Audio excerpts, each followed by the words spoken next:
3, 2, 1. Hey guys, we're live tonight. It's time to rock and roll. We need to be talking about getting some stuff done. Hope everybody's having a nice day today. So tonight, well, for those of you who don't know me, I'm Coach Neighbors, Foreclosure Rescue, and please don't forget to subscribe. Got this shirt on right there. So you guys subscribe to my channel, so when class starts, you'll be ready. So the first thing we're going to talk about today is this passport process. And some of you guys, hey Joey, some of you guys have the video. It's called How to Get on the Do Not Detain List video. And it's written by Youssef, I think, or something. And he talks about the passport process that you use to reclaim your state citizenship. And the reason that's so important is once you reclaim your state citizenship, these corporations cannot injure you. Let me change that. Let me rephrase that. Once you reclaim your state citizenship, the court does not have statutory jurisdiction over you without an injured party. And that's huge. We have used this state citizenship to challenge the court's jurisdiction in cases that are already going, particularly judicial foreclosure cases. And we have a couple of, well, I have one that I've helped a friend with, and that case is, they were not able to respond to the jurisdictional challenge with an affidavit. They were not able to respond. They were not able to respond to the motion to moot all of the pleadings that they filed in the case until the jurisdiction was proved on the record. And they couldn't respond to that. They actually asked for a continuance to respond to that. And the date passed on the 19th of last month, and they never responded to it. So we went ahead and moved forward with our motion for summary judgment. And we did not serve the other parties because they're in default. And as long as they're in default, they don't deserve the right to respond. So we filed our motion for summary judgment, and we were asking the judge to rule from the bench. And that's been like 2 weeks past now. So I think what we're going to do is I'm going to put a motion to dismiss together because the parties failed to litigate the case. You know, we have to give them a little bit of a back door, I guess. In this case, I don't mind doing that because it's to our advantage. And the person that I'm helping is wanting to, obviously, to get this over with so they can like rest easy. But it's been, their foreclosure started, I want to say last October, and they're still in their house. They have never been to a court hearing. They've only been to court to file the bonds that we've been putting together for them. And they haven't had anybody to their house, no realtors up in their face, and not a word. And they're pretty freaking happy. So this process that we put people through, if people follow the steps, you can put yourself in a really good position to make them go sit down and leave you alone. So the passport process, you can find the video on YouTube if you search how to get on the do not detain list. And basically, in my opinion, the process is the way that you can get diplomatic immunity. It's pretty much what it is, because once you prove that you are a citizen, a state citizen of the republic state you were born in, then you have different standing. And when the police pull you over, you know, they'll run your thing and see that you're on the do not detain list. And unless you like kill somebody or injured their property, damage someone else's property, they're just going to let you roll. And It works. The process works pretty well. I completed the process to protect myself because the government was harassing me.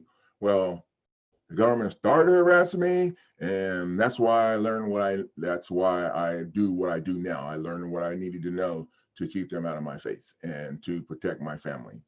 And now I'm teaching you guys the same stuff that I would be using if my family was facing this situation again. This is what I'm showing you how to do, exactly what I'd be using.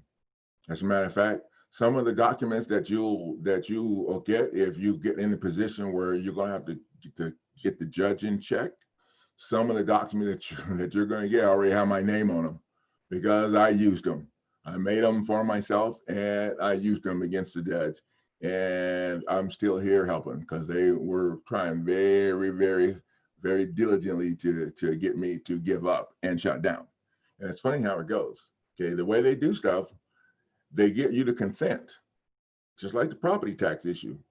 People don't realize you're consenting to property taxes because there's no law that mandates that you have to register your deed in their office. So if there's no law that says you have to register your deed in their office, you should be formally requesting the deed to your property be returned to you. And when they start whining about the property tax, what you need to tell them is that shit's not your problem. Okay, it's not your problem. The property tax is not your problem. The other thing people don't realize is that once that deed is filed, that allows people to put liens against your property. Yeah, it's pretty serious. So think about it. What is the number one lien that's against your property? It's the mortgage. The mortgage lien against your property. And I have come to this conclusion based off of the research that I've done. Had your property not been registered in the county recorder's office, the bank would not have been able to file the fake mortgage lien against your property. Now, I know some of you think I'm crazy, but some of you know that your property was paid in full with your signature. Now, what I mean by that is when you sign that promissory note, and left the table, they stamped paid to the order of on it, turned it into a security, and the bank president or vice president signed it, and they processed it through the Federal Reserve. So all the bank did was act as a money exchanger, and they exchanged your promissory note for electronic credits. And those electronic credits is what they consider the alleged loan. So now you can see they never loaned you any money. And people in foreclosure, you know that the bank ain't signed none of the paperwork that has to do with the foreclosure. And if you call the bank and get up in their face, they're going to tell you, stop bugging us. Call the attorneys. We don't have nothing to do with it. And they are absolutely right. When it gets to the foreclosure part of it, the bank is not the one foreclosing on you. And guys, that, in my opinion, is the number one mistake that homeowners make. Okay, that's the number one mistake. That mistake is they think the lender is the one that's foreclosing on them, and it is not the lender. And I played football in college and I boxed. Those are things that not real smart people do. So I had to keep things simple. Go by the signatures. That's who you're supposed to be suing anyway. When you file a lawsuit, you got to sue whoever's responsible. The person that signed to start the foreclosure is the one that's responsible for the foreclosure. And in case you guys haven't caught up yet, that would be the attorney. Yep. The attorney is the only signature on the document to start the foreclosure against your property. And that's why we have them as the number one defendant and the law firm as the number two defendant. And that causes some problems for them. And that's why we do it that way. So you guys complete that passport process. I actually have a document in the package also. It is a United States of America affidavit of state citizenship that I actually structured myself for those of you to use who don't have time to wait for this process to go through to receive your passport in the mail. And right now that process is held up with this coronavirus and all this other crap that we've been going through. So the affidavit of state citizenship could put you in the same position in court, but you won't have that that card showing that you are a citizen of the state that you were born in, which is very valuable to have, because anytime they drag you in court or anytime they harass you or pull you over, and what I do is I make a copy of that stuff and I have it notarized. And I sign it and I include it as an exhibit to my document that I'm filing challenging the court's jurisdiction. And remember, that's all we're going to be doing is challenging the court's jurisdiction. We're not going to be doing all that other stuff. If you're wrong with me, you're not going to be going into court trying to defend what they said you did or didn't do. Okay, because everybody knows if you go into court arguing the banking system, you're done. You might as well just pack up your stuff, because when you do that, the judge makes a determination that there was a contract, and then they just ignore everything you have to say and just roll you down and move forward. And one of the other reasons that they do that is because most people make the number one mistake and put the lender on there as the number one defendant. And then they list all those other people that they have on there. Now, they put all those people on there just to confuse you and muddy the waters. Think about it. You can imagine how many, if you got 10 people on there, how many responses you're going to have once you file your stinking document. You miss one response date, they're moving to dismiss the whole thing for everybody. And that's why they do what they do. So we keep it simple. 3 people on there, and we start out with the attorney, who is the person who signed. To me, it's simple, but so many people get so wrapped up in the case law and all this other stuff that attorneys have to say or have said. And I'll tell you right now, the case law to me don't mean crap, okay? Because if they can't get past the facts, the case law is not going to help anybody. I wonder why attorneys don't do that and make it simple. Fact is, if they can't get past the facts, it's a problem. And the fact is, the court don't have jurisdiction because of all the shenanigans and the misconduct. But nobody addresses that. Oh, wait, we do.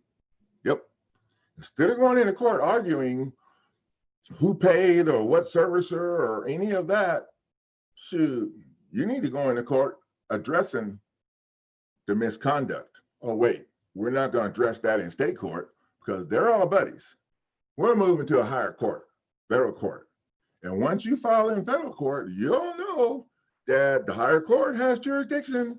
The lower court has to go sit down until they get a chance to, they have to go sit down. And one of the good things about my non-judicial foreclosure defense lawsuit package is it has a provision in it, a strategy to block the eviction process. It's slick too.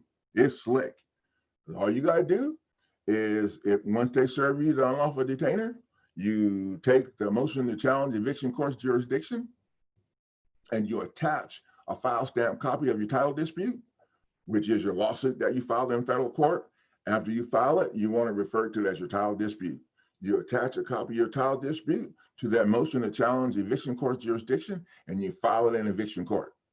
Now, do not give them time to respond, because they're going to say they have it and just keep lying because they're already down the hole too far to dig themselves back out. You file it the next day. I would take a file stamp copy of what you filed in state court challenging that court jurisdiction with your attachment attached to the back of it, which is the lawsuit in federal court, and take that to federal court. And when you get to federal court, you want to attach your notice of removal. It's not a motion. It's a notice of removal. And you attach what you filed in state court to the notice of removal as an exhibit. So that's how you get stuff in court that you filed in another court. You have to attach it as an exhibit. And when you do that, make sure you count the pages, okay? If the original document has 10 pages and the exhibit has 10 pages, okay, then you're gonna hand number all of the pages. The first page is gonna be 1 of 20, 2 of 20, 3 of 20, 4 of 20, and all the way down till you get to 20 of 20. And the reason you do that is because that will block them from removing documents out of your document. They can remove pages out of your document. So a lot of times they'll remove the page with the heat on it out, and you don't know because you didn't notice it. Now, if you have these page numbers numbered properly, when you go online and pull it up and look at it, you can see what they filed. And that's another thing I want to make sure that you all know, to go online and look at what they filed. Okay, because just because you have a file stamp copy don't mean that shit is showing on their site. So you need to go and check. And a lot of times they'll file stuff and they don't tell you about it because they're trying to run a timeout because they can't respond to my stuff. So you need to be aware of the little tricks that they use. And next week we're going to do a stream about the tricks that they use and stuff to look out for. So look like we got 7 people here. Hey, Joey. Joey is the only one I see. Let me say hey.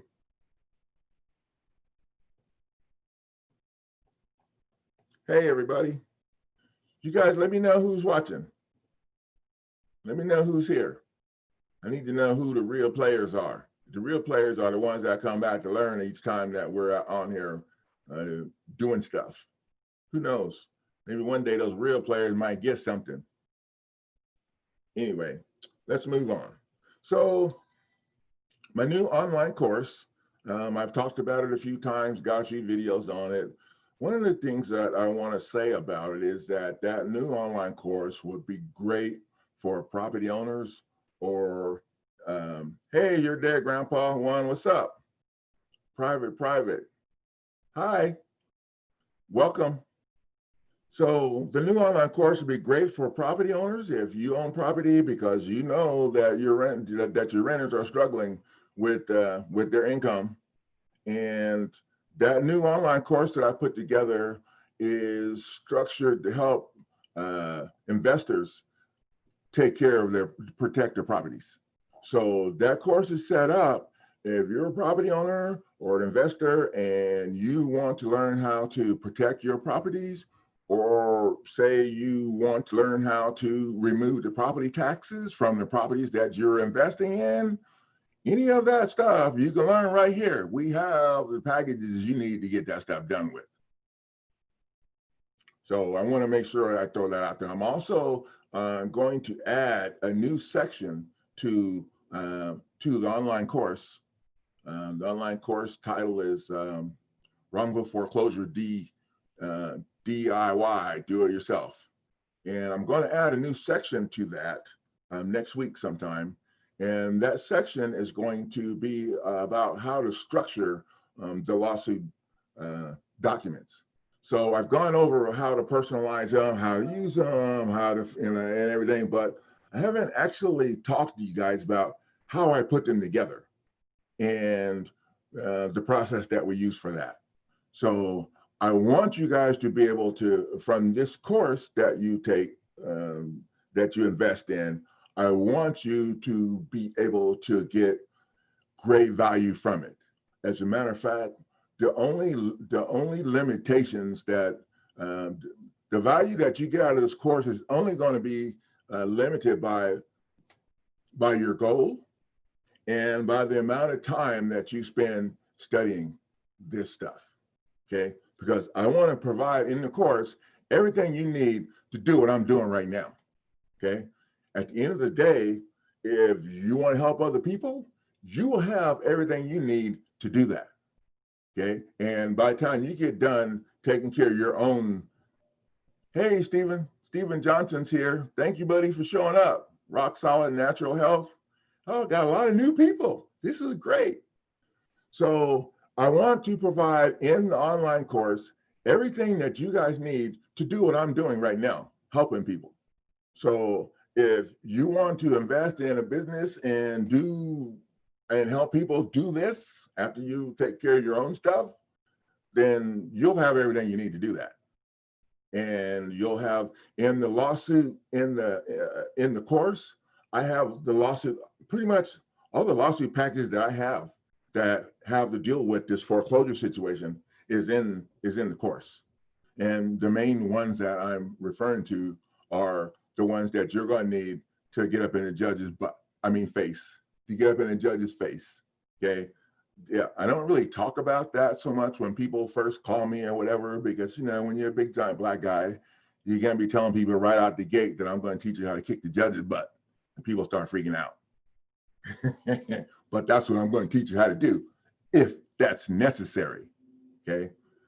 My job is to help you do whatever it takes to get the job done. So it don't matter whoever is blocking you from accessing the court and having your day in court, that's who we're going to be turning on. Because at the end of the day, it don't matter if you sue the attorney or if you sue the judge or if you sue the clerk or whoever it is that's violating you and blocking you from getting in court, that's who is going to be held liable. And we had no problem. We had a situation with Shamel Maxwell. She's in the group. She's been working to say, she worked to save her dad's house from being sold last month before last, I don't know, I can't remember, it's going back, but it was supposed to be sold on the 6th of some month that just not too long passed. And she done everything she needed to do. She called me one day and said she'd done with the coronavirus crap, she had to mail her stuff. So I told her, look, if you're going to mail it, you make sure that somebody got signed for it. Okay. Because we already know how that works. They lose your stuff and then they try to say they can't find it until after they get done throwing you under the bus. And that's what they tried to do. And she called me up and saying that they told her that her stuff was misplaced and they couldn't find it. And they're supposed to sell her dad's house the next day. Well, in 2 days. So what we did, we put her what she needed together that night. And the next day, she was already filing,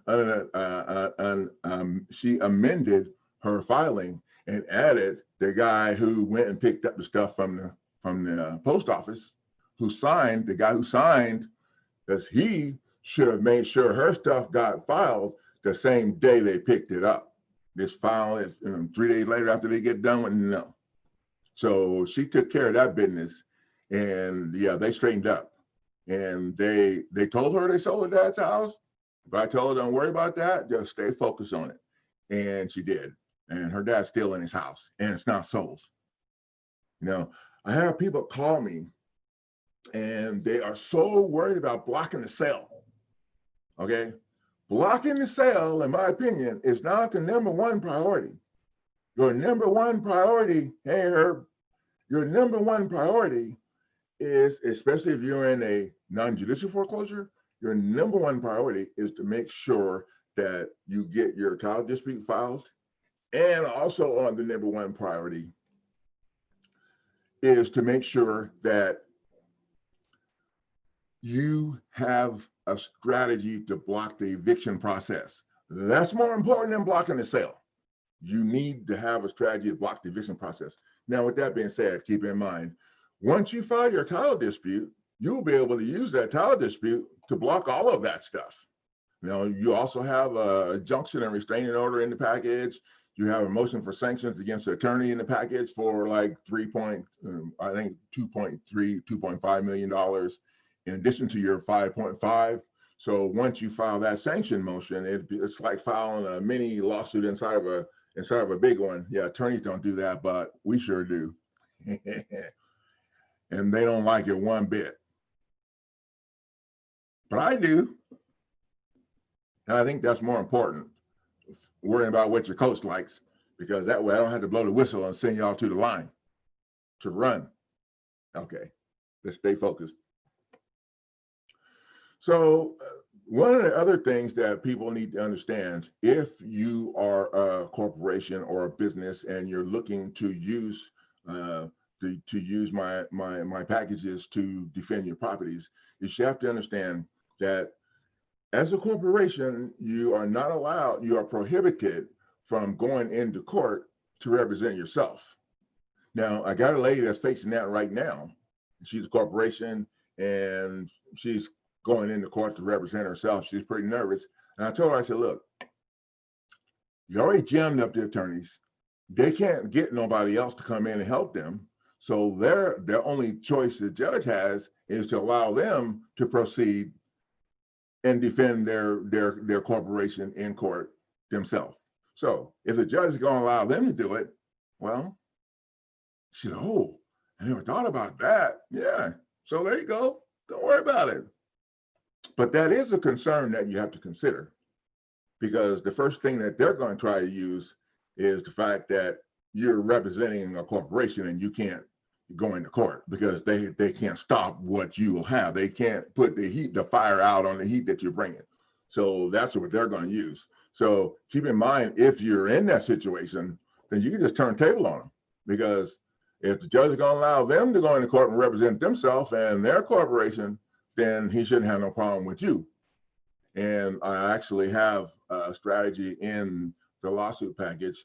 If they allow the judge, if the judge allows the attorney to go into court and represent himself, and they don't allow you, you can move to strike the attorney's notice of appearance from the record with the demand to strike document that's in your package, because the attorney cannot represent the law firm he's affiliated with, nor can he represent himself.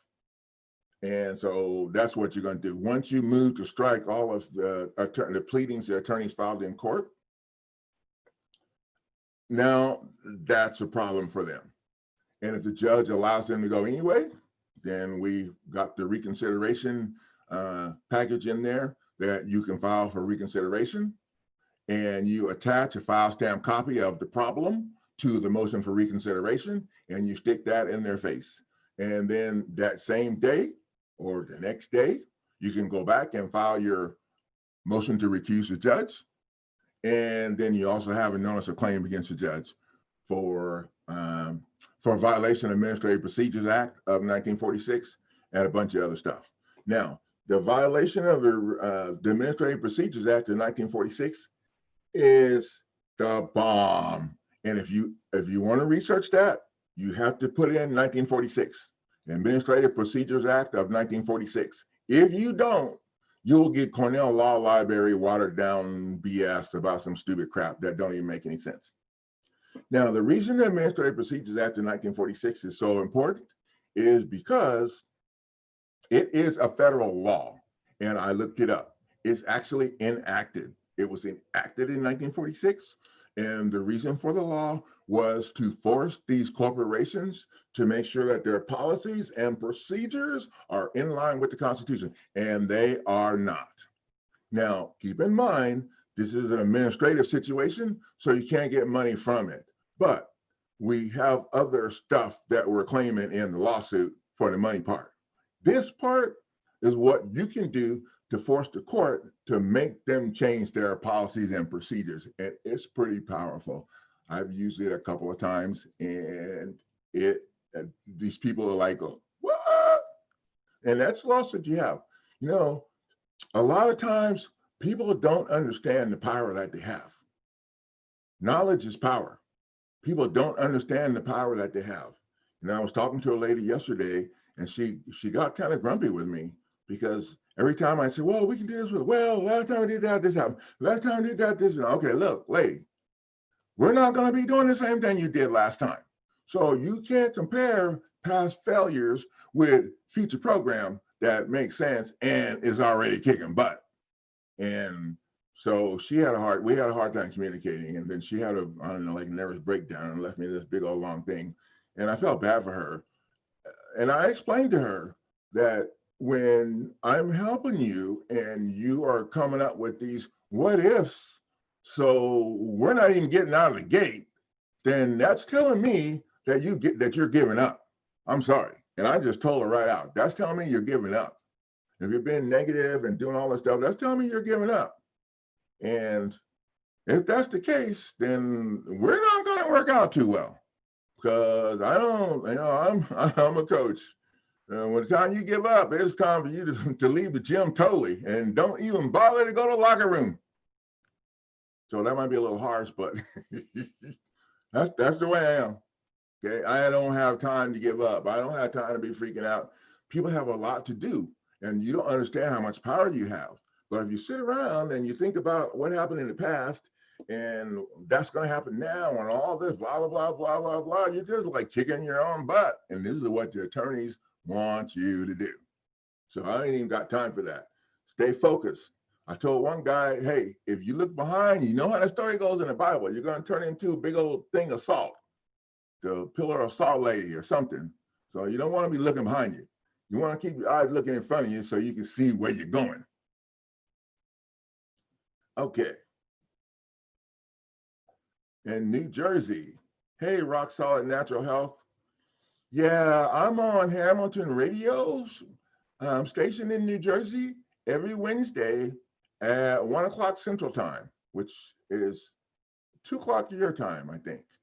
I get mixed up if I'm going forward or backwards or up or down. But anyway, yeah, Hamilton Radio. We have a show. I have a show on there, and I've been working with Gene at Hamilton Radio. So this will be next week. Will be, I think, our fourth show. And the last show went really well. I want all of our shows go well because, you know, this is the only place you can go and get any real information that's going to help you get stuff done without having to pay me. And I tell people, you make sure you subscribe. Make sure you have your friends subscribe, because once my site gets monetized and I can make that big time money from having those ads on my thing, I'm going to drop my prices down even lower. My goal is to figure out a way, and yeah, I dream big.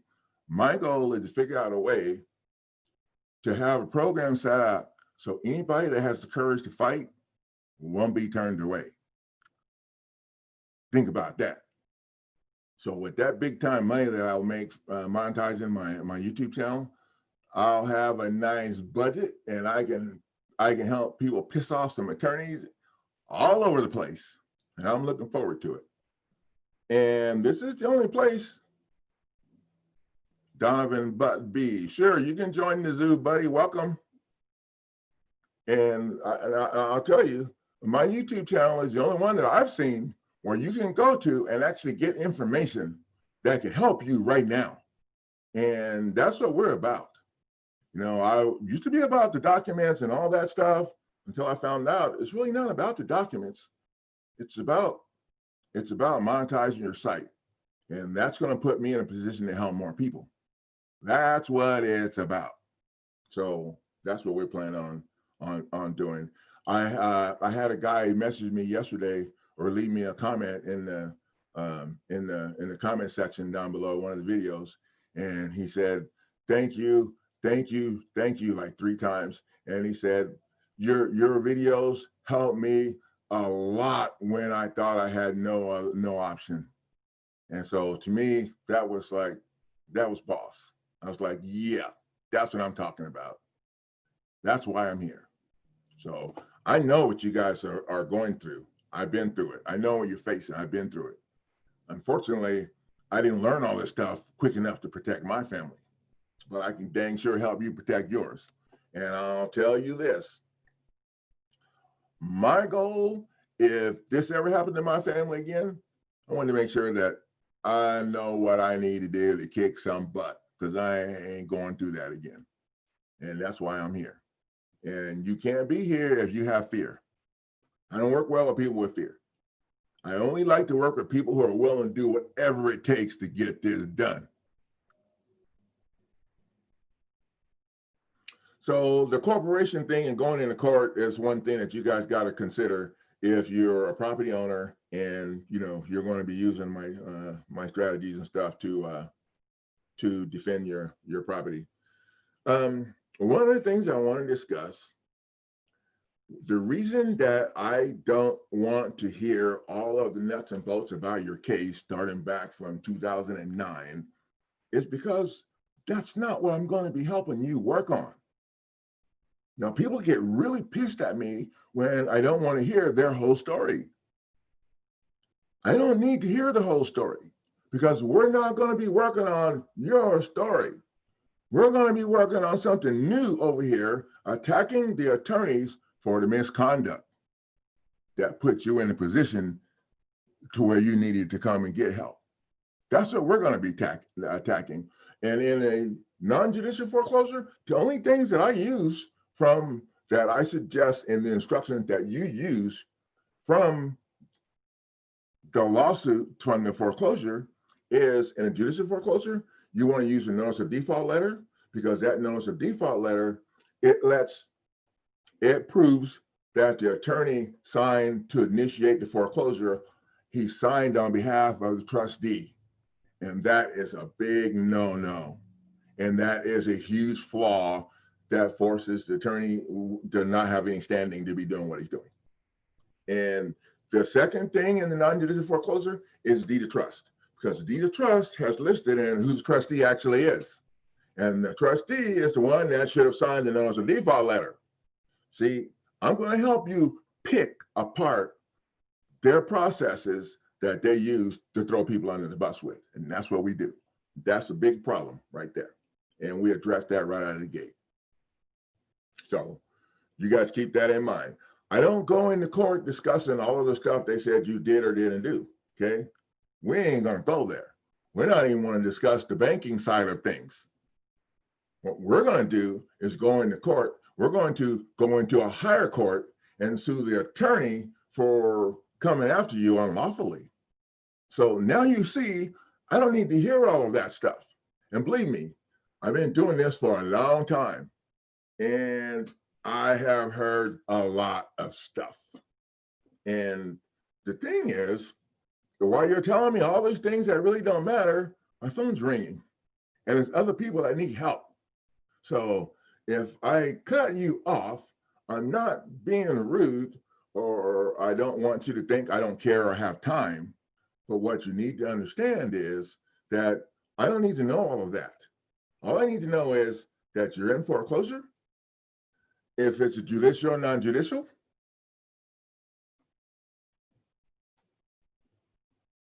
and I think that's pretty much it.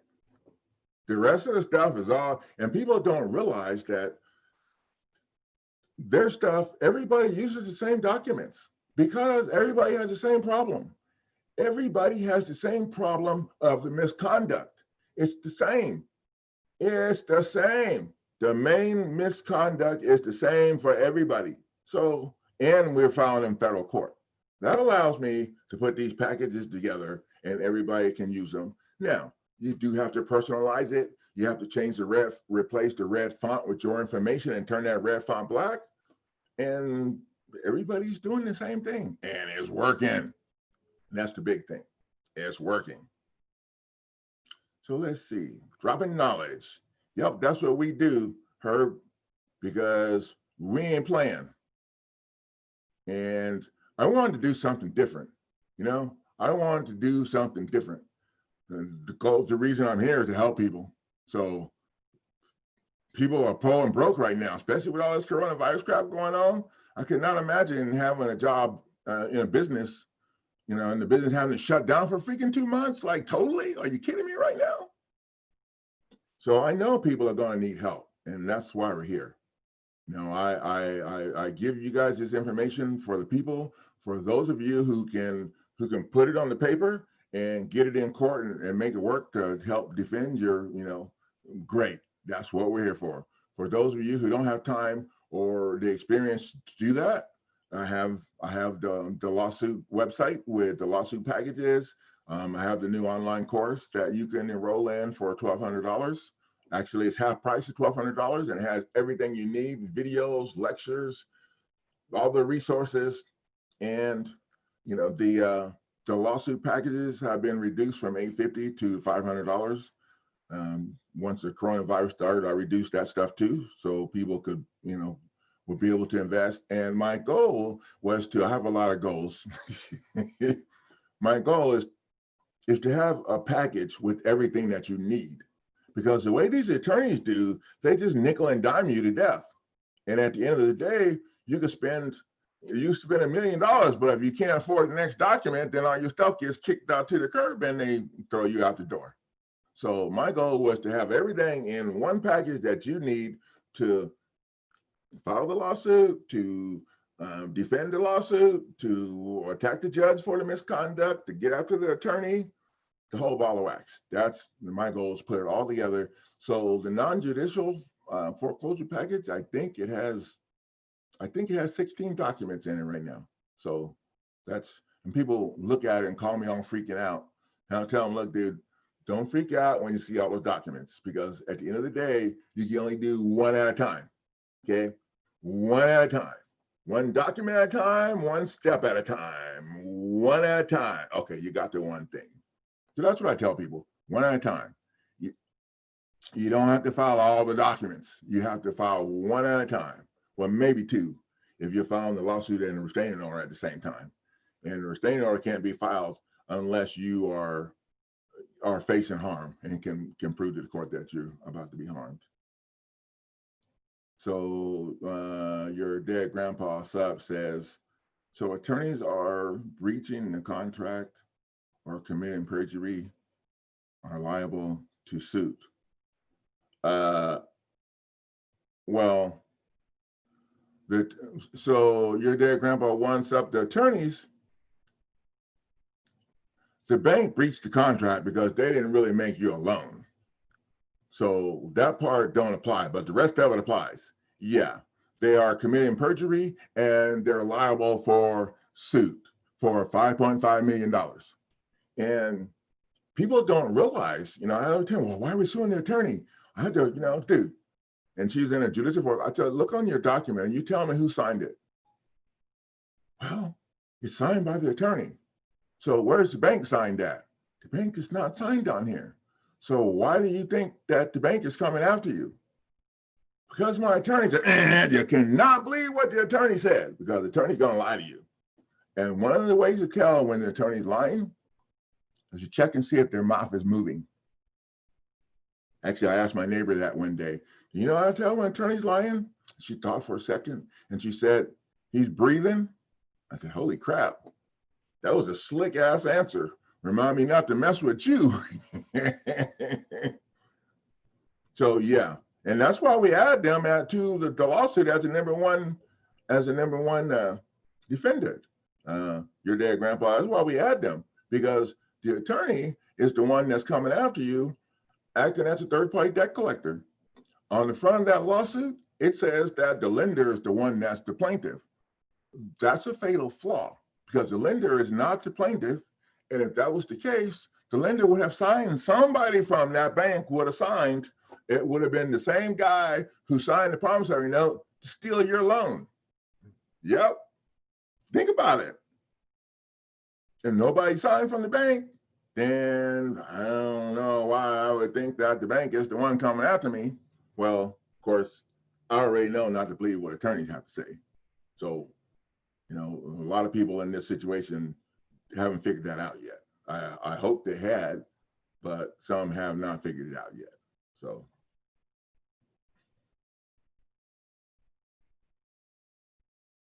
So one of the other things that I want to talk about, and if you guys have any more questions, let me see what else we got on it. Does the government, so your diagram said, does the government have true jurisdiction over the land since they broke all the treaties relating to it? Oh, I didn't know about that, your dad, grandpa. I don't know about the treaties. And we talked about that a couple of weeks ago when you was talking about the big decision that went down in Oklahoma. So I don't know about the treaties. What I know is the government don't have jurisdiction over shit, if you ask me.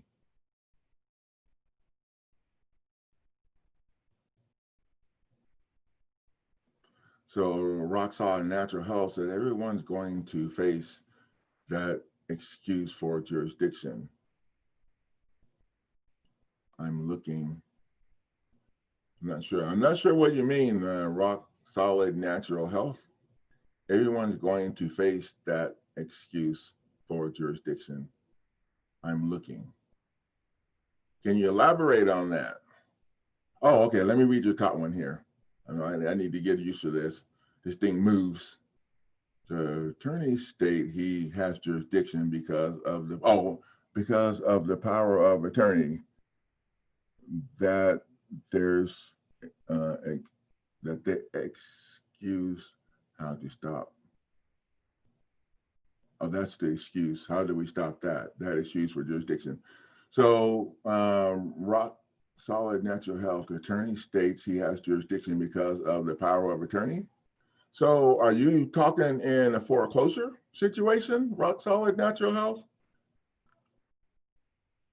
Because if you are, I've been doing this for a long time, and I have never seen uh,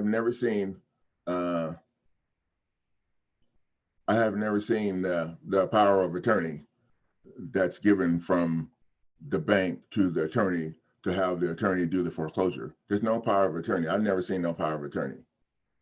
And no corporation can sign a power of attorney because a corporation is a fake entity and does not have arms or legs or hands.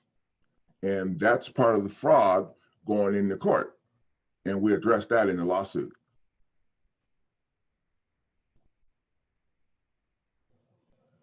Jurisdiction BS, power of attorney is a great topic.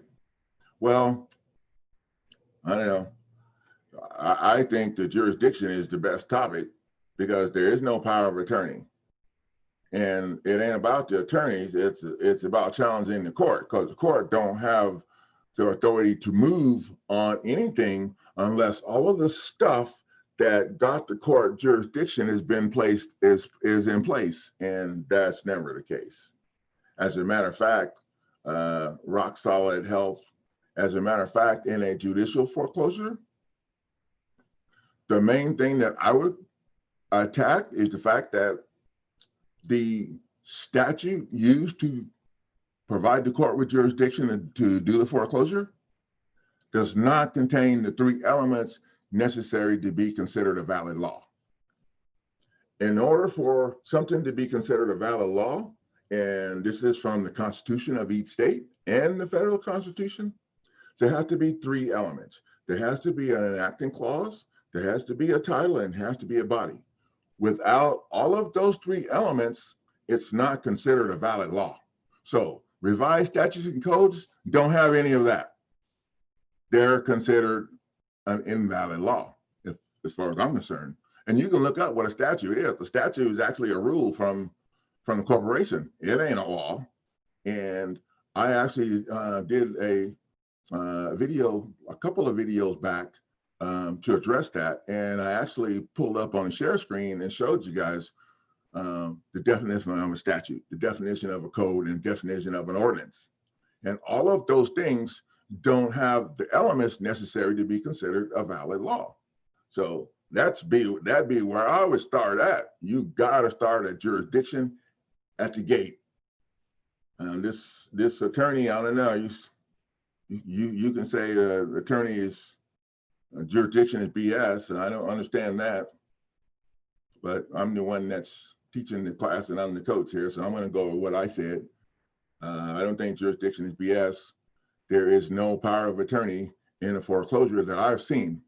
Now, they have a fake affidavit, but the affidavit is defective because the affidavit is signed by an attorney that filed the case in court, and that attorney is considered third party, second hearsay information, a third party hearsay information, and it's invalid. But that's what they use because people don't know this. The case that I'm helping a lady with, they didn't even file a affidavit. They have no injured party and no affidavit. And when they file the affidavit usually states, I have reviewed the record. So you're being sued by the review of the record? Yeah. Stephen Johnson, where's the contract? So Stephen, in my online course, one of the things that we say there's 6 things that's missing. And we say those 6 things are in the original contract, and that the contract that's filed in the case was stolen, altered, and forged. And it was forged because it's missing the 6 things that we claim are on the original contract. One of those 6 things is the fact that the bank agreed to pay the borrower for the promissory note. And well, I'm going to tell you 2, but that's it, because you got to get in the course if you want the others. The other thing is, now these 2 could be enough to jam them up. The other thing is that we agreed that in the original contract, the bank would follow GAAP, the banking laws. Now here's the problem. If the bank says they didn't follow the banking laws, they're in trouble because they have to follow them. If they say they did follow them, they're in trouble because they freaking didn't follow them. So, and there's 4 more questions on there that are even more relevant than the 2 that I just told you about that jam them up. And these are the things where, instead of saying, where's the contract, show me the note and all that, we go in and we tell them, hey, these are the things that are missing. These 6 things are missing from the contract filed in court, and these 6 things are on the original contract. And this is what we agreed to. And I had a lady tell me, well, I didn't know about it. Like, look, they're lying and they don't have no witnesses and none of that. So why would you worry about that? It's all about the facts. You get the facts in their face and they got a problem, because now the judge is going to have them bring that original in to disprove that they agreed they're not going to go, that they were going to go by gap. Well, they won't have to prove that because everybody knows they didn't do that. That's going to be a problem. So you can see we have a different approach to how this stuff should be getting done. And my thing is, I don't like to go to court. No, they've dragged my butt through court for freaking, a lot. And I'll get to my story someday. Here's the deal. The idea is not to have to go to court. The idea is to make them not want your ass in court. The idea is to make the judge not want to rule on your stuff. Because if the judge rules on it and you appeal it or sue him or her, that's going to be a problem. And if you appeal it and you win, now it becomes case law for other people to use against the bank. And boy, the judges don't want that, because that will piss off the bank. And now the bank would not be wanting to, I don't know, give them free houses or campaign contributions or whatever it is the bank is doing for them, because the bank is doing something for them to make them throw all these people under the bus like they're doing. So that's our goal, to go in with stuff they don't want to. And you got to understand, the way their system is structured, once the arguing starts, then the judge gets to help them. It's just the way it's structured. To me, I like to keep things simple. So I ain't trying to go in and argue. I know for a fact that the attorney's #1 job is to protect the judge in the court, and then their law firm and their buddies. And I think we're on the list, maybe 14 or 15 down to the bottom. That's what I think. So once the ugly starts, you got to step up and address it. As soon as the judge throws you under the bus, you got to step up and address it. You got to let them know that you ain't having it. If you don't, they're going to keep doing that. And that's how they roll. So your dead grandpa says, so foreclosure lacks the proper subject to be a law. So your dead grandpa, the foreclosure statute, it lacks the elements that are necessary for it to be a valid law. And each state constitution mandates that there are 3 elements that have to be in place for something to be considered a valid law. And those elements are an enacting clause. The enacting clause states from what authority the law comes from and who's subject to following it. It has to have a title. The title speaks for itself, and it has to have a body. The body speaks for itself. So in order for something to be a law, revised codes and statutes that they use for foreclosure do not have those elements. The codes, okay, ordinances and codes, they're below the statute. So they use the codes to come after you for property taxes, and ordinances to attack you for having your grass too tall or having your trash cans out in the middle of the street, whatever, okay? They don't have the elements. None of them have the elements to be considered a valid law. And we actually discussed that in some of the videos, but in the online course, the paperwork for the online course is different, and we addressed that head on in the online course. Jurisdiction to be challenged at the gate, and you want to challenge the stuff that you need to stick in their face while you at the gate. And so that's what we do with that. Oh, so, James Galley. 2 words and advice: do not argue. Beat them with the paperwork. Thank you, James. Sounds like you've been beating up on some people up in the house. They love to argue because they know that once they get done arguing, the judge is going to get to help them. And so, man, we ain't trying to put ourselves in that position. If they want to argue, they're going to be arguing the fact that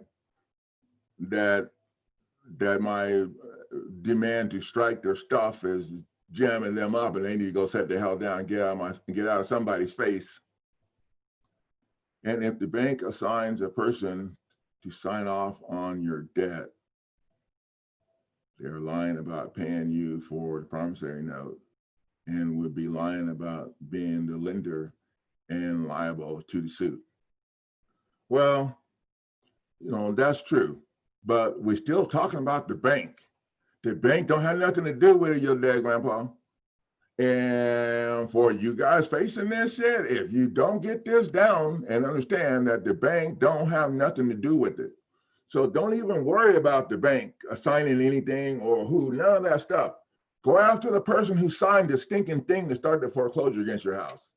That's the attorney, not the bank. Okay, so I didn't even want to talk about the bank because the bank don't have nothing. By the time you get to foreclosure, the lender, the servicer, because there never was a lender, the servicer has already written this stuff off their taxes and a charge off and claimed it on the insurance. And then they illegally sold the loan to a third-party debt collector. And this is why I only had 3 people. I want to force the attorney to have to protect the source. And your dad, grandpa, won. The attorneys lie about everything. So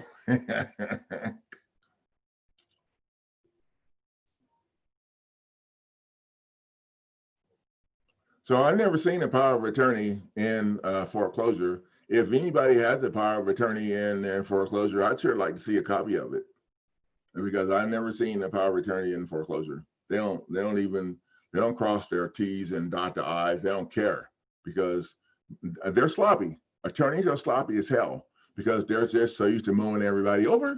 They're so used to having their buddies give them a pass and nobody addressing any of the stuff that's a problem for that is a problem for them. That's what they're used to, and so they don't care. They do not care.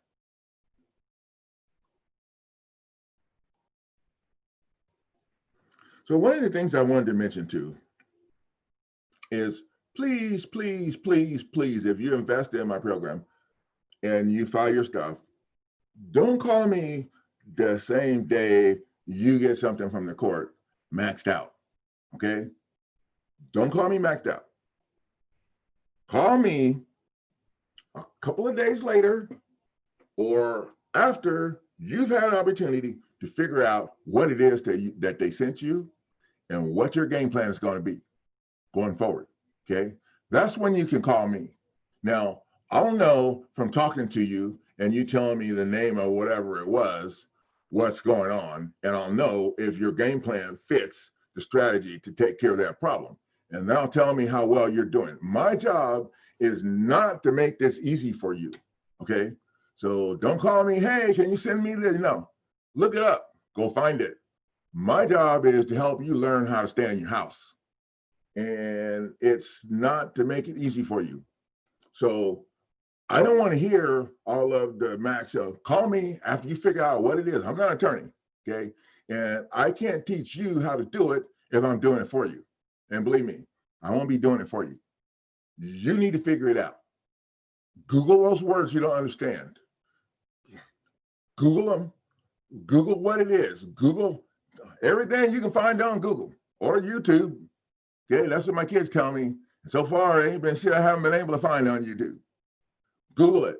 You got to figure it out, okay? Because this is your lawsuit. This is your problem. You're dealing with it. You're the one that's got to take the ball and run with it. I'm just a coach. I got the whistle. I'm gonna tell you what direction you need to run, and whatever you need to do, look out so they don't mow you down while you're running. But I'm not gonna do it for you, okay?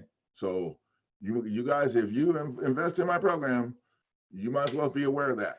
If you call me, I'm going to ask you why you're calling. I'm going to text you. Why are you calling? What is it you need? because I had enough people calling me on the phone needing help from the, that I can't get nothing done sometime answering the phone. So if you call me and I see, and you tell me, oh, I got this thing from court, I didn't want to talk to you. Now, if you call me and say, I got this thing, I got such and such from court, and they're trying to do this to me, and I know they can't do that because I read the document that you gave me, and that document said blah, blah, blah, blah, blah. I'm like, all right then, call me right now. So that's how that goes. You got to figure it out, okay? Now, I'd like to try and make sure that you understand and you're going forward. That's what the coach does, but I can't do it for you. You got to figure it out yourself. So. And you can see I'm a little passionate about that because I can't help you learn if you're not doing your part.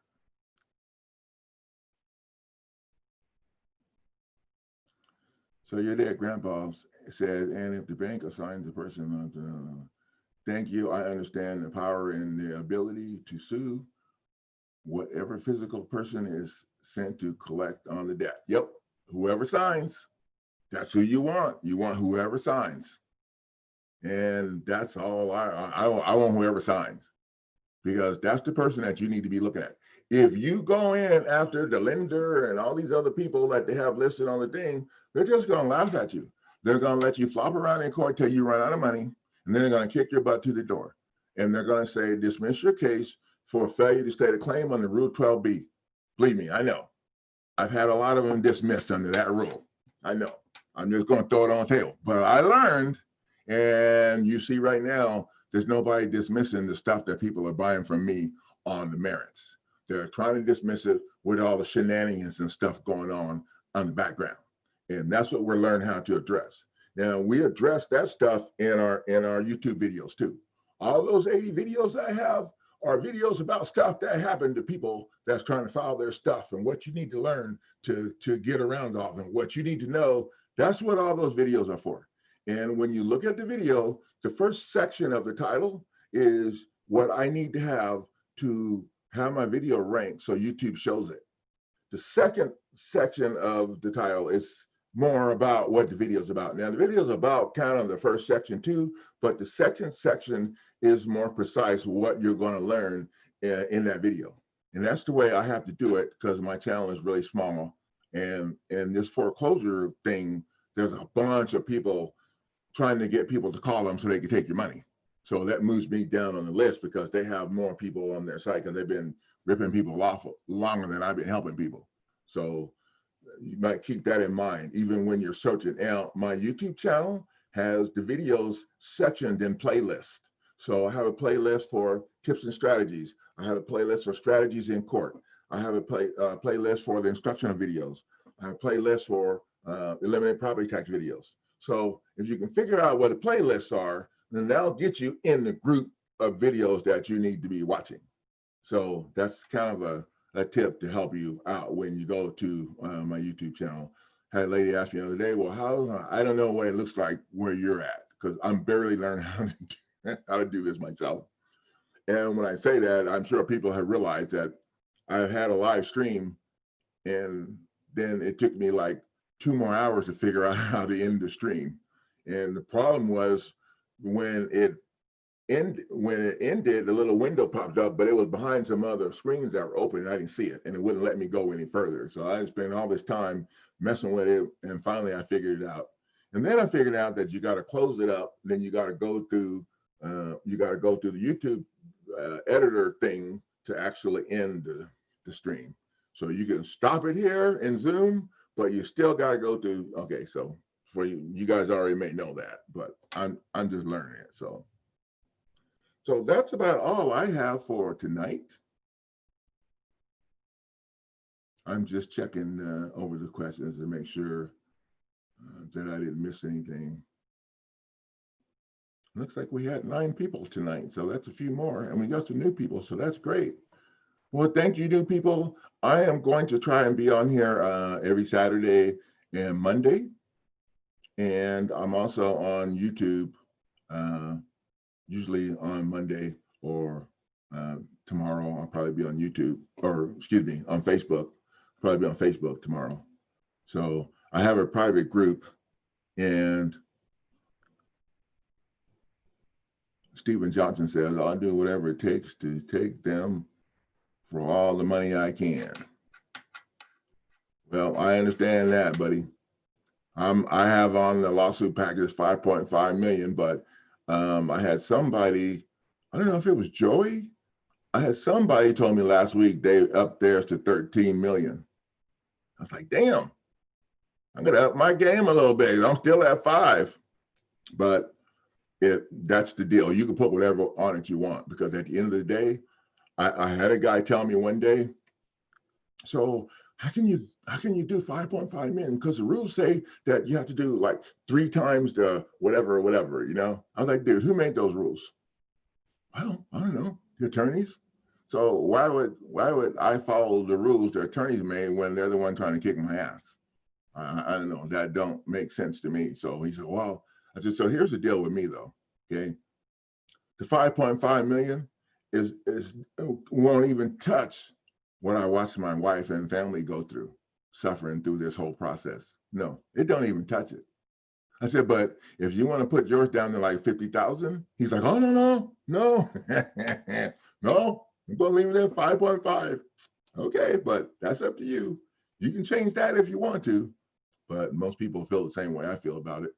Okay, it's what you're asking for is not worth what you watch your family go through. It's not. And there's no worse feeling than not being able to protect your family. Believe me, I know. But I don't have to feel that way anymore. Yeah, the state decided, well, the city decided they were going to go after my wife's state income tax. I'm like, no. She said, oh, yeah, no. I said, dude, I told my wife, I said, dude, you take the lease off me, I will take care of this. She's like, the lease is off of you. Cool, let me go work. Yeah. 3 weeks later, she opened the mail in there in the other room, and I could hear her in there hollering, all excited. Yeah, they sent her check. Yeah, they did not want to mess with the paperwork that I stuck in their face. And I'll tell you right now, that Administrative Procedures Act of 1946 is the bomb. Stephen Johnson, have you got your lawsuit package yet? Where are you at in the process? What state are you in? Are you in judicial or non-judicial, Stephen Johnson?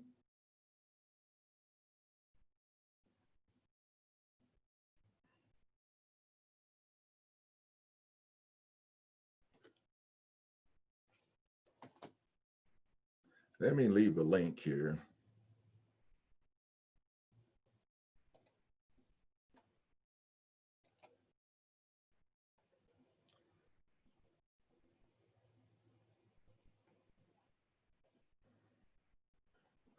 Stephen Johnson, he's got 2 separate foreclosures against him and foreclosure attorneys.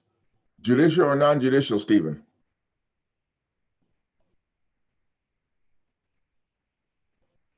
Stephen's in Florida, so that's judicial. Okay. Yeah, I got just what you need, man. So you got 2 choices. You can roll with online course. And if you've got 2 properties, that might be the best goal for you, because I have the jurisdictional challenge with an affidavit and the motion to moot all of the pleadings filed in the case until they prove jurisdiction. And that document stopped. 6 people have used it. Only 1 person didn't get their stuff stopped. And that the reason, in my opinion, is because that person missed a step in moving the case from state court to federal court to be connected to the title dispute. They missed that step. So they left it in state court, and Judge Rules dismissed his challenge to jurisdiction. And when he filed a jurisdictional challenge with an affidavit, the judge dismissed it too, which was crazy, because that document orders the judge to force the attorneys to respond and not respond on behalf of the attorneys. And so this person, I think, when the judge was able to dismiss it, his original challenge of jurisdiction, and he did nothing. And I told him, you need to file this. And I don't know, some people are scared of the judge. I don't know. I don't get it. I would be more scared of having to pack up and move. But anyway, so there's a link Stephen Johnson to my online course. You can check it out if you're interested. And I'm also going to put the link here to my website that has my lawsuit packages. Like I said, the online course is on sale for $1,200, and the lawsuit packages have been marked down from $850 to $500. So you can decide which one is going to work best for you. And I'm also going to put in, I'm going to put this link to QuadPay. QuadPay is a service that allows you to make 4 payments, and then they go ahead and pay whatever it is you're trying to get, and then you make 4 payments over, I don't know, whatever period of time to QuadPay to pay for what it is that you purchased. So this is an opportunity to people can get their foot in the door if they're struggling and just make these payments back to QuadPay and get your whole document and get started. And I use this payment to purchase, well, you know, they have those companies now that make bulletproof vest clothing. So I bought me a fancy bulletproof vest, a down jacket to wear. And I made 4 payments. Worked out perfect. Worked out perfect. So you guys might want to consider using this service if you're, you know, kind of struggling and are not able to come up with the. So good you're still in your house, Stephen Johnson. So I'm trying to, okay, here he goes. You got the summary judgment against me dated. Well, what I do, Stephen Johnson, I can help you blow all this up in their face. So especially with you're still in the house, that's going to put you in the best position because you're going to blow this. You can blow this off. You know, even if you just went with the $500 package, you have a document in there, challenge court jurisdiction. You have a process to block the eviction process and the whole ball of wax. So I think that, like I said, the judicial foreclosure, I think I have 13 documents in it or something. Not quite as many as the non-judicial, because the non-judicial is done outside of court and requires a little more specialized attention. But anyway, so Stephen Johnson, have you filed your lawsuit in federal court?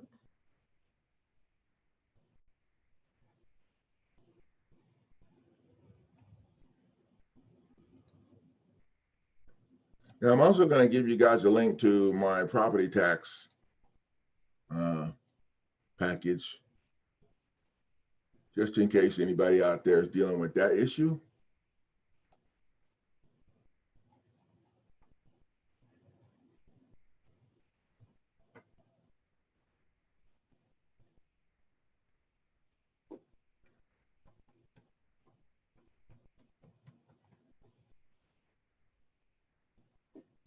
And there, Stephen Johnson, there's my phone number and my email address. If you decide you want to learn how to kick some attorneys' asses, I can sure help you with that.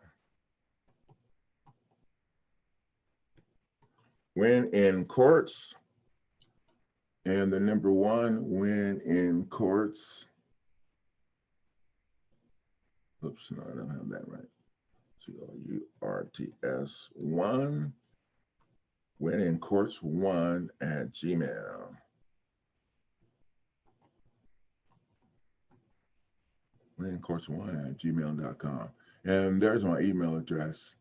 And anybody else in the group that's interested in talking about your situation or figuring out a game plan, as long as you realize that I don't have to hear everything that happened all the way back to 2009, you can give me a call or go to the website.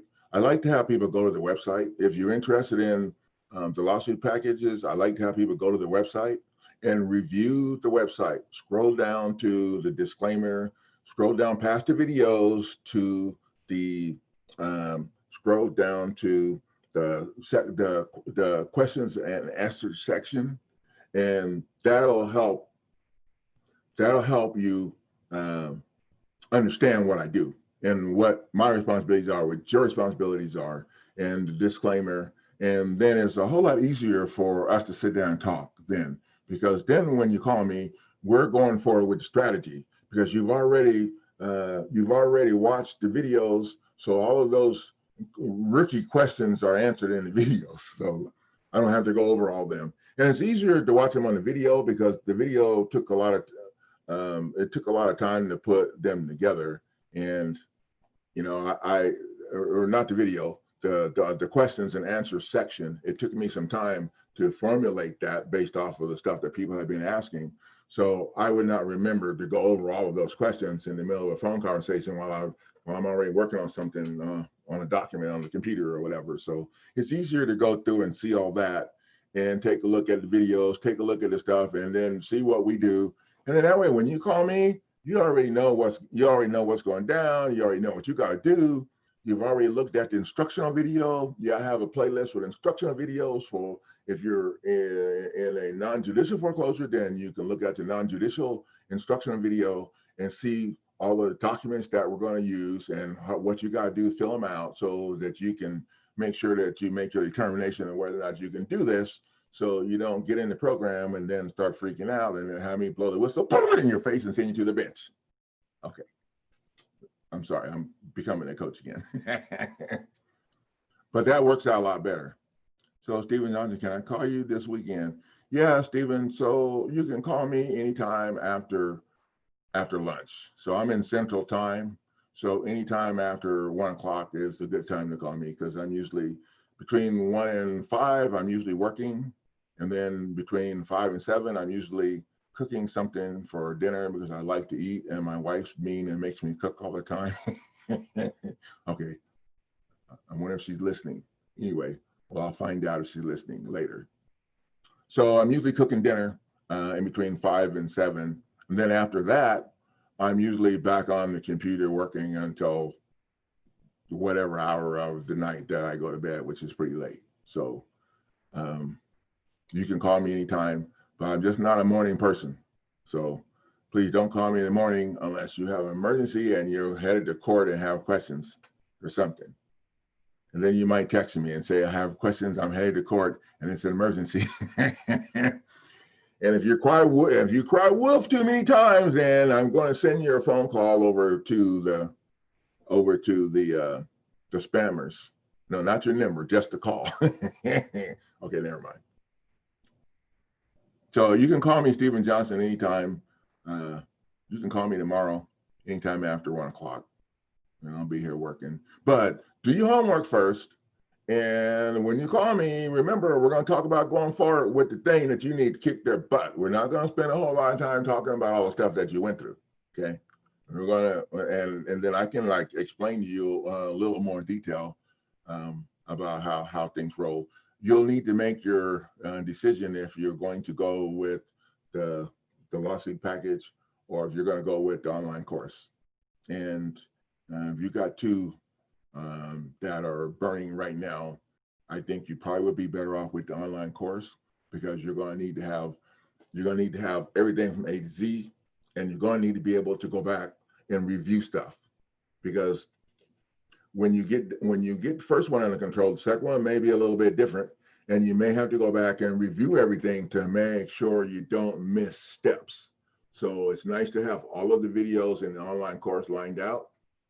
And you know what? I can show you guys what the course looks like. So give me a second. Let me pull it up and I'll show you what the online course looks like, so you'll have an idea and you won't have to go hunting for the videos. Okay, let me see.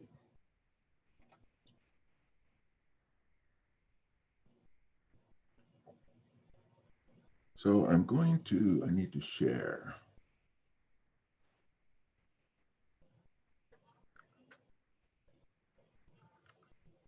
Share screen, that's what I need. So I need to share this screen right here, screen 1. Oh, that's what I need to share screen 2. Okay.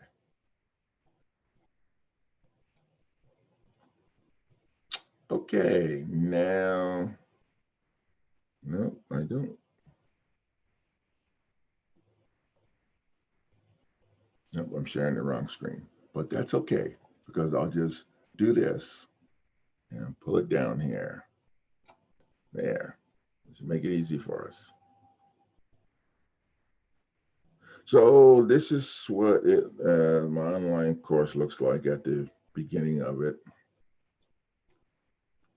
Now I have a paralegal school is what this is, and then my online course is inside my paralegal school. And actually, I'm completing the non-judicial. The judicial foreclosure course is up and launched, and I'm working on the non-judicial course right now.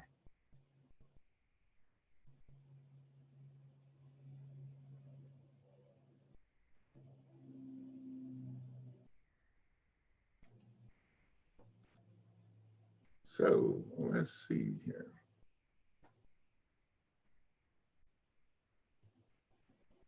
So now we're going to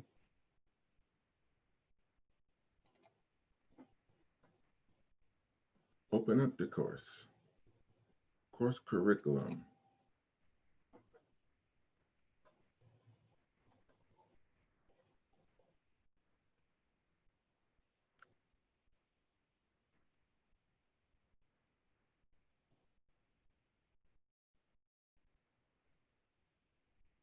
Now I need to log out user. Okay. So this is what the course looks like. I got a bunch of windows open here, so I wonder if I can close some of them.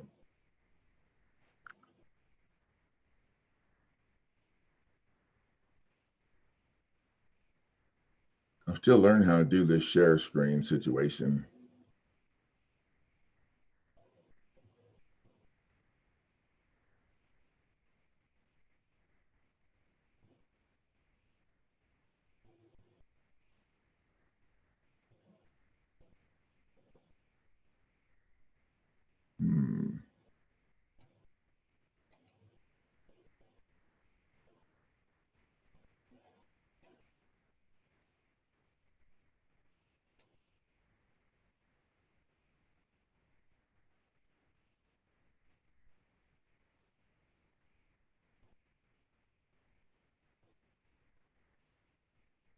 I'm having a little trouble here, so we're going to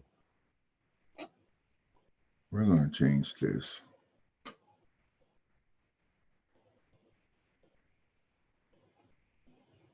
Hang on a second, guys.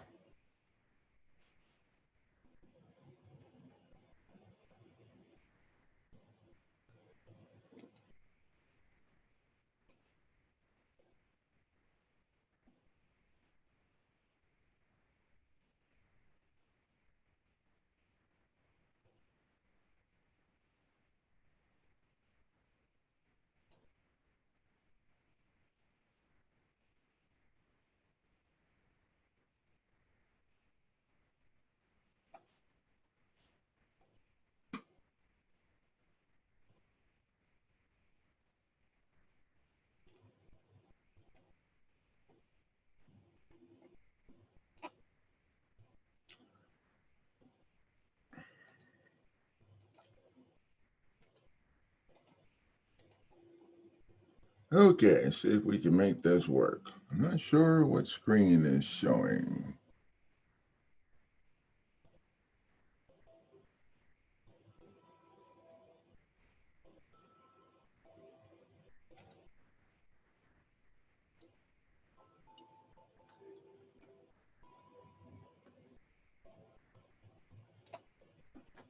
I think I got a couple extra windows open.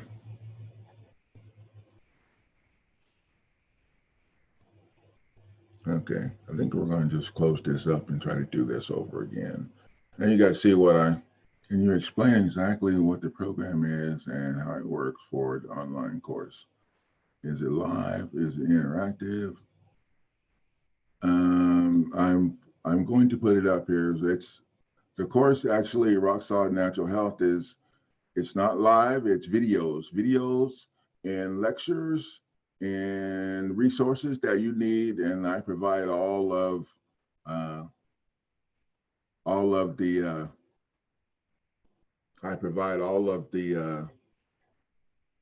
resources that you need.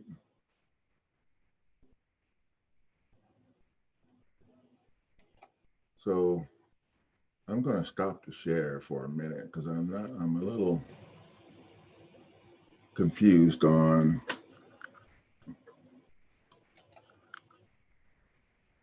screen 1. Okay, this is the screen that I need to share. Okay. Now I think I got it. So this is the course. This is the sales page, and you click on here to enroll. But as you see, you can scroll down and you can take a look at the course curriculum. So how to use the course, we have a course outline, then we have a welcome video, and we talk a little bit about what we're going to be doing and what our goal is and why we're different. About the instructor, then that'd be me. And I don't spend a whole lot of time on me because you guys aren't here to talk about me. You want to know how I can help you kick somebody's butt. So that's what we're going to focus on. Then what to expect in the course. That got a little bit lengthy because we wanted to kind of cover it all. Now the resources, on the resource page in the beginning, I had all of the resources on one page. And then as I started building the course, I realized that I'm having to go back and forth. You know, when you get to the page and then you got to go back over here to get the resource for that page. So what I did was I put the resources on the pages that you need. So for instance, the lawsuit package is going to be on the chapter of completing a lawsuit. And there's no tests in my course, okay? Because to me, you don't need to have a test. You're on here to get this done so you can save your property. And we don't have time to waste on that. The time is going to be spent on learning what you need to make this work. So that's how we're going to do that. And as you can see, so you guys are looking at the curriculum, right?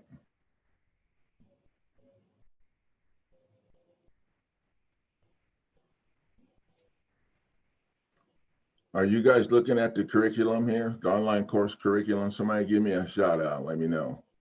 I need to make sure I'm showing you the right screen. It says here I'm sharing this screen. So I'm just going to keep going because it's not showing on my other screen. But anyway, I think I'm sharing this screen. Javin Smith says, slide me the Zoom password, buddy. I'm working through YouTube.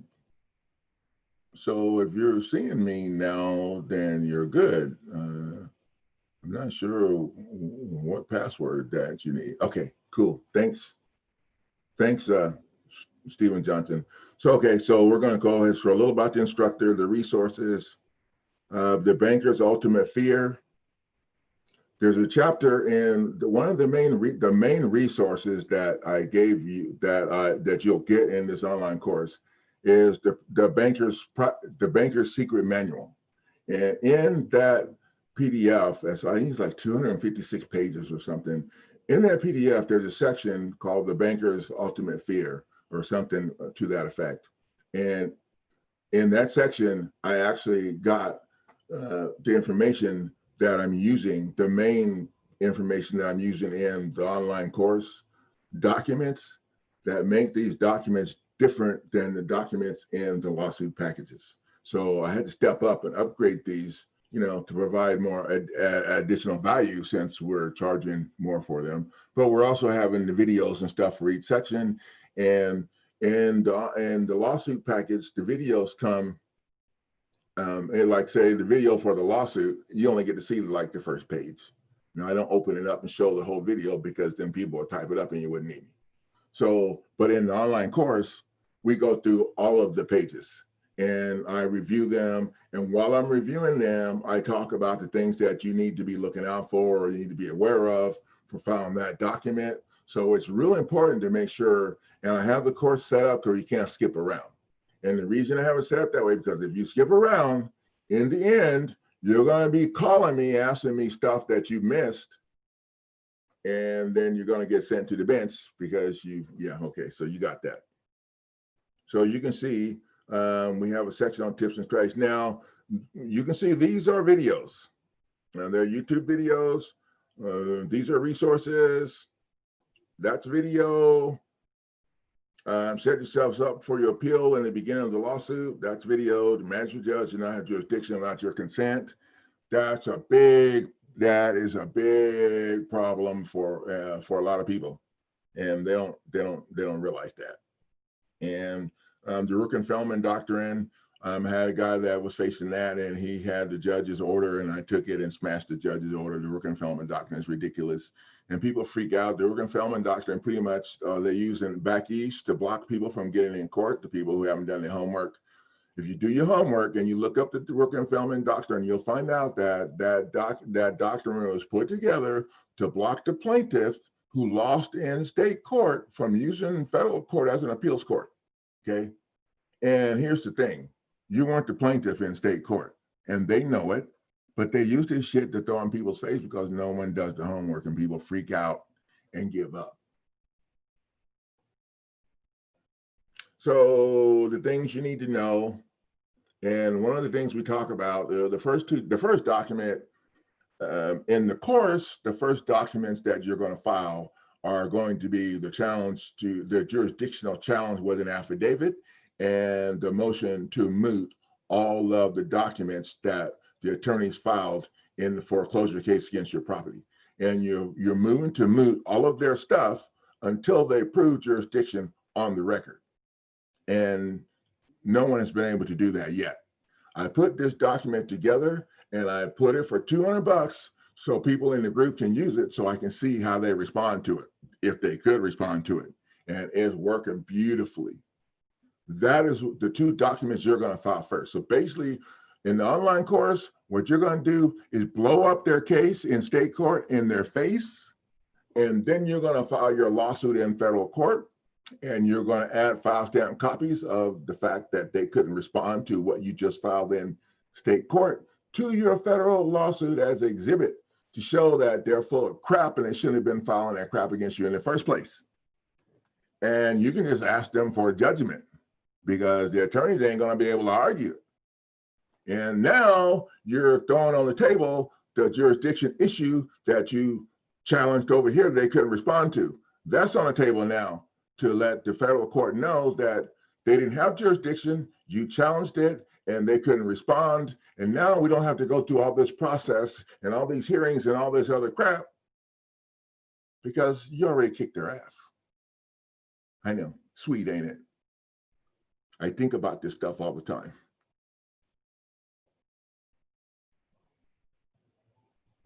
So the other thing I want to say is the order, I have these numbered to be organized, but you're not necessarily going to file them in the number order that they are listed here.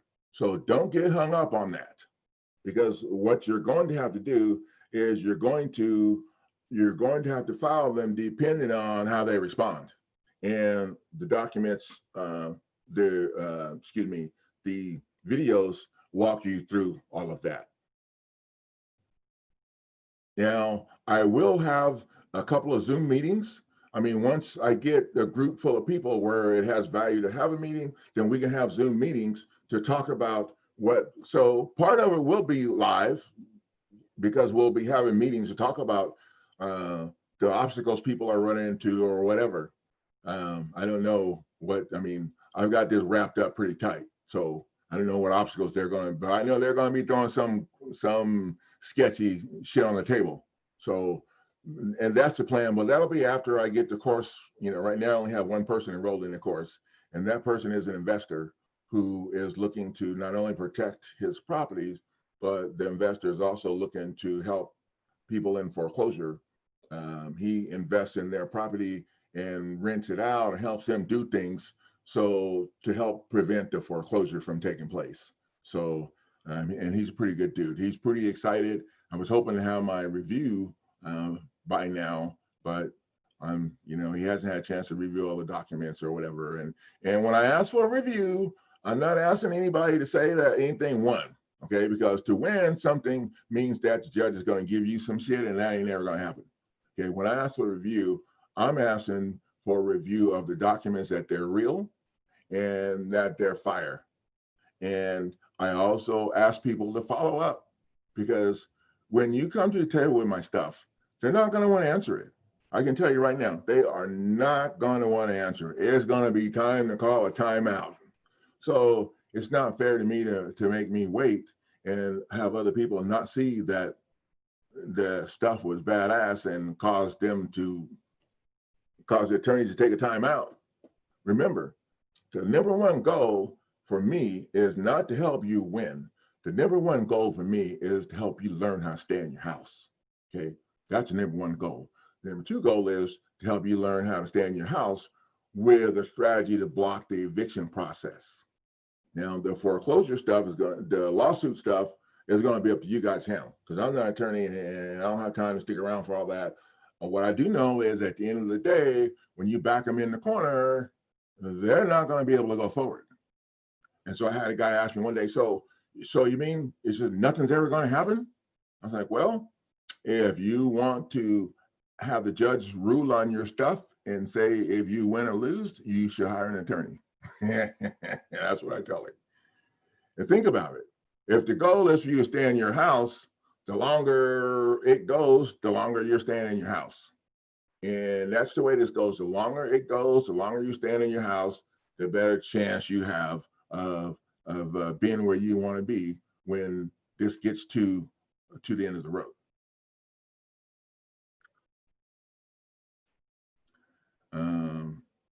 Thank you, James Galley. He says I do good work. Thank you.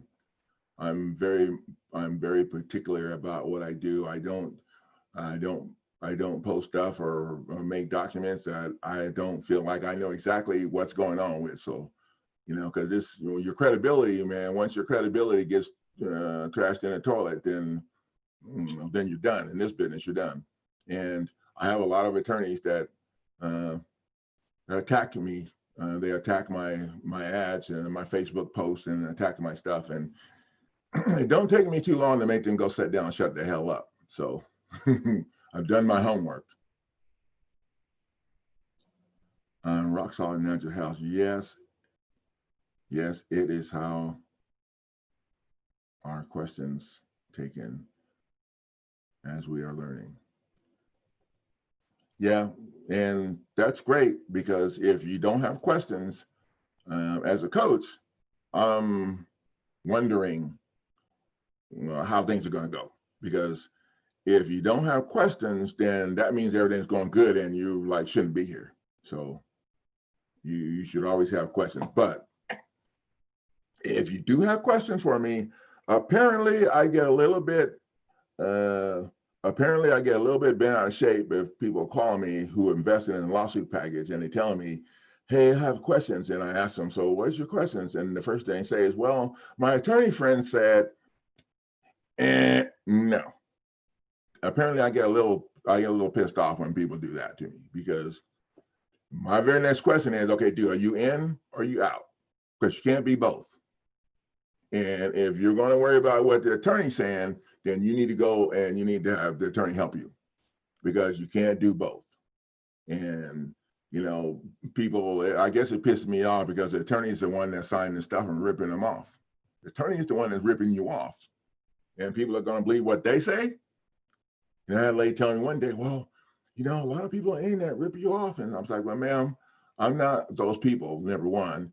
I have great Google reviews, number two. And number three, I'm not charging you enough to keep my hand in your bank account, in your pocket to your bank account, okay? I'm not charging you enough for that. I need to get you in position and moved over to the side so the next person can step up to the plate. That's what I do. I said, besides, I don't have anything to do with the system. I hate attorneys. And if you have been watching me or my videos and you don't realize that I hate attorneys, then you're not smart enough to be in my group. So I'm just calling it like I see it. So these are the documents that we have set up: the motion to challenge jurisdiction of eviction court, the demand to strike the attorney's notice of appearance, the motion for sanction against the attorneys. I talked a little bit about some of these: the notice of default, notice of removal from state court. Notice it's a notice of removal and not a motion. And then I put together, I've had like a couple of, I had one person, attorney, try to apply, respond or reply to, well, they tried to respond to the jurisdictional counsel with an affidavit, but they didn't file an affidavit, and they didn't answer to the motion to moot all of their stuff. So all of their stuff got mooted. So I went ahead and put that together so people could see. Now, I added something to this here last week. I was laying in the bed thinking about things. Sometimes I lay in the bed at night when I go to bed and start thinking about if I'd done everything I told people I was going to do. Because sometimes I tell people I'm going to send you something, and then the phone rings again as soon as we hang up, and before I put the note down on the sticky notepad, and I forget. So if I tell you I'm going to do something and it don't get done, give me a call or send me a text message and remind me, because it's nothing personal. I'm getting kind of old, but it's a lot of stuff on the plate. And then when each person calls with their story, it takes a little time to listen to people until they go back to 2009 and I have to shut them down. Okay, so what I added to this, I'm going to show you right here: additional value for your investment or $1,200 half price into the course. Bam! Time to sue your ex-attorney. So if you had an attorney that threw you under the bus, I put this in here so you could get after them. Now, there are a couple of things you got to keep in mind. When you sue an attorney for breach of for legal malpractice and a breach of contract, legal malpractice, the attorney structured the system that we're using. So, and they didn't make it to help us. So in the system that they structured, the legal malpractice is almost impossible to prove damages unless a lot of people die. So what we're doing is we're going in after, suing for breach of contract, demanding your attorney fees be returned to you. That's what we're demanding. So that's different than suing for breach of contract and then having the judge say you got to prove damages. If you're suing them for legal malpractice and breach of contract, all you have to prove is that they breached the contract. And that ought to be pretty damn easy. Now, this is a good opportunity for you to sue them to get the money back that you pay for this course. So that's what you'd have to do. You have to sue them for your expenses. You can't sue them for damages because you're not suing them that way. And if you try to get damages, they're going to use that to jam you up and throw your shit out. So you got to stick with suing them to get back your attorney fees. Now, if you get your attorney fees back, then you can try to do whatever you want to do.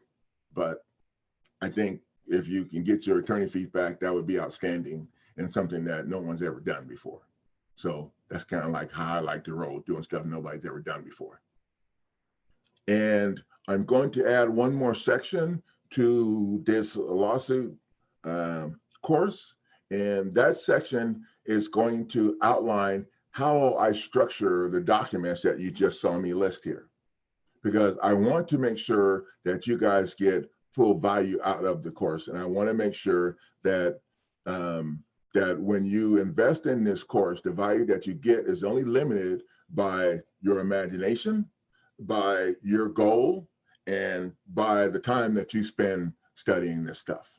So if you want to learn how to do what I'm doing and help other people, you can learn how to do that with this course. And you'll have all of the documents that you need to get everything done. And that's part of what this package was for. Originally, I was wanting to figure out some kind of way to sell my business and to teach people how to do this. And then I ran across this Coachable website, and this is like perfect, because it allows me to structure the course, put all the documents in that I can go back and change stuff or add stuff to it, or if I want to. And eventually we'll have Zoom meetings. So we'll have like an online class or whatever where everybody can get together and talk about all the things that, yeah. So as you can see, the opportunity is endless here. And I don't work outside the box. I mean, I don't work with a box. People say I work outside the box. I don't work with a box. And that's the way I want to start teaching people how to look at things. Because here's the deal. So many people go into court and they're freaking trying to follow all these freaking rules and shit is freaking crazy. At the end of the day, the attorneys ain't following the rules. The judge ain't following the rules. The only ones following the rules is you while you're getting hosed. So we're going to turn that around. So, and then this, it's a little bit about me. And it's really funny. I took this picture in the court, and I was giving my friends were giving me a hard time. Like, they let you in the court? Did they think you were there to clean? Okay, yeah, those are my friends. Hey, but I can take it, and I can dish it out too, so we're good. And this is Joyce. She, you can see, she just got in the program 3 months ago, and she's got her stuff. They haven't been able to respond. She got them backed up against the wall. This is Sue and Jay Boyer. They actually were one of the first groups to get in my online course, or excuse me, they were the first couples to get in the lawsuit package when I first started it over a year ago. And they're from Texas, and they're still in their house. And I found out last 3 weeks ago, a couple of weeks ago, that not only are they still in their house, the judge that was hearing the case retired, and the new attorneys have not responded to anything. So the old attorneys skated out the door, and the new attorneys haven't responded to anything. So she's in the process of filing her motion for default and her motion for summary judgment. And this is Shamel here, and she is the fighter. And she is blocked the sale of her dad's house, and I mentioned something about her earlier, and she's in the group. So I'll leave a link to the group in here too. So if you want to join the group, you have to answer the questions and just put in there that well, you'll see what the questions are. I have the questions in there to make sure that people who are realtors looking to make money off of people struggling aren't invited into my group. So, and if anybody comes in a group and starts asking people, so yeah, and people in the group don't be playing. So I had a guy in the group named John Smith, and he was trying to get this lady to send him a private message and stuff. And he had been in the group for about 3 months and never said anything about anything. And when he was trying to get this lady to send him a private message so he could communicate with her outside of the group, one of the other group members hit him up and said, "Hey, dude, so what is it you're helping? What do you got?" And started asking him questions or whatever. And they tagged me in, and I was out running around doing things. And when I saw what's going on, I go, "Oh, hell no." So I sent the dude a kind of a nasty private message. "Dude, don't come to my group and try to steal my people. That's not the way this goes. Okay, it ain't going down like that." Of course, he didn't. So I booted him out of the group. And the next day, and after I booted him out, there was one John Smith still left in the group. And the next day, they were attacking that John Smith. They thought he was the same John Smith. And so they started getting in his face. And I was like, "No, guys, this is not the same John Smith. This John Smith I can vouch for because I watched him be born. Yeah, it was my son. And he's a captain in the military, so he uses John Smith so everybody can't see his business, So then they went to his page and they saw me on his page and the rest of my family, and they were like, so I was giving him a hard time. I was, "Yeah, man, the group's about ready to throw you out." But I was real proud that people stepped up and people in the group look out for each other. So, and to me, that's priceless because the team has got to stick together and we got to look out for each other or we got shit for the program. So Rock Solid Natural Health. Awesome. Sign me up, especially with the Zoom team. I will kick some butt, coach. Zoom is awesome. Yep. So I got the links are in here to the online course, Rock Solid Natural Health, and the link to the website is in here as well.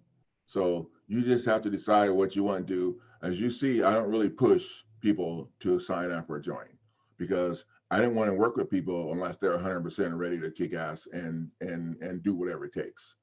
And I've already found out that when I work with people otherwise, I spend more time arguing with people, trying to convince them to do what needs to be done. And then they're telling me, well, my attorney said, and I'm like, you're gonna let me shoot myself in the head for letting this okay, never mind. But you see what I'm saying, okay? You see what I'm saying. So if you're interested, make your decision, make your investment, and take a look at the material. What I always ask people to do is to take a look at the lawsuit package and review the whole thing. If you have questions, then I can get on, we can get on the phone or on whatever and review all the questions at one time. And then that way you won't be calling me every 5 minutes. And that way you can not have to redo your stuff. So.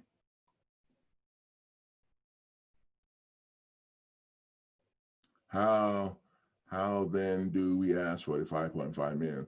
So Rock Solid Natural Health, you gotta do your homework now, okay? Go to the website, go to the thing, look at the stuff. How do you ask for the million? You file the lawsuit and stick it in their face. So I provided you guys the homework and I'm gonna let you guys go do the homework now. And you know what? I'll be back on tomorrow around 10 or something like that for anybody that has any additional questions after they do the homework. And if you like me to come back on tomorrow, send me an email or leave me a message. Actually, send me an email. I'll get that better than if you leave a message in the description in the comment section down below, because sometimes I don't see that for a day or so because I'm so busy, but I check my email all the time. So that's how we're going to do that. So let me know if you guys have questions and I'll come back on tomorrow. And then, because I'd rather have everybody see the questions and everybody see the answers, because that's the way this is going to have to work out. Because eventually I'm going to be helping so many people, I'm not going to have time to answer everybody's stuff one at a time. You know, I can't wait till that happens. It's not here yet, but it will be soon. So I'm going to get out of here and let you guys go. I need to go get a glass of wine. I mean, water. I need to get a glass of water. Anyway, thank you guys for hanging out, and leave me, shoot me an email if you're interested in and talking tomorrow, and I'll just go ahead and fire it back up tomorrow too, because it's kind of cool. I had like 10 people told today, so that's kind of cool. So I will see you guys later, and I need to figure out how to turn this off so it don't run for 2 more hours. I think I got it now though. Good night, everybody.